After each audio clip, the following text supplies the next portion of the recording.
This is a charm that's on a jump ring. And generally, if it was going to hang on a necklace, it'd go this way because it just makes a little more sense the way it dangles.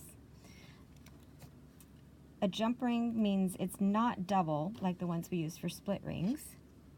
And these bend really pretty easy. In fact, if you get one that you really have to try to close hard, it's defective. So the trick to a jump ring really is you can open it quite a ways without bending it. You want to open it, stick your item on.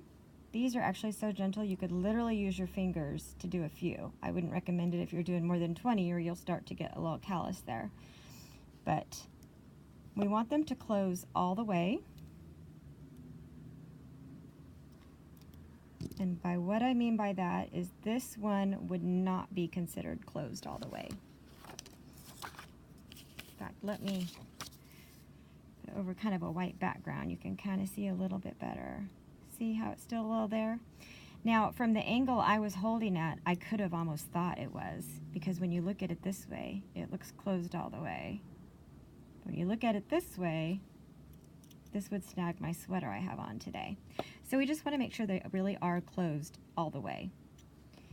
You can literally sometimes hear it click when you kind of butt up against it. If you can hear that, maybe. And don't ever pull it apart. The key, if you get it so it's not quite closed or you have a little bit of a gap, the key is to just sit and go back and forth. See how I can make this bigger? And I can make it smaller. And in the end, I haven't changed the shape of that. It's still round and it still looks pretty good. If you did that 40 times, you'd probably want to toss it and start a new one. But if you end up with one that's very separated, or you go to close it and you find there's still a gap, you don't want to close it this way. That will end up changing the shape of it. You just want to grab both pieces and go back and forth a couple times until you hear that little click, until it's buttoned up against each other. And that is a jump ring. These are fairly inexpensive, so don't feel like if you start to get one that's malformed or it just looks a little bit gnarly, like it's bent one too many times, don't feel bad about tossing it. I would rather have that than be on that particular charm. And just what we try to remind people is when a customer opens up the necklace, this is the only charm on it, or that particular bead is the only bead on it. So when you're doing 200 of them and one's like, that's not bad, and you throw it in the pile as good, to that customer that receives it, that's the only charm they're going to see. And we don't want them to pull it out and think, somebody just kind of rushed through that and didn't pay any attention.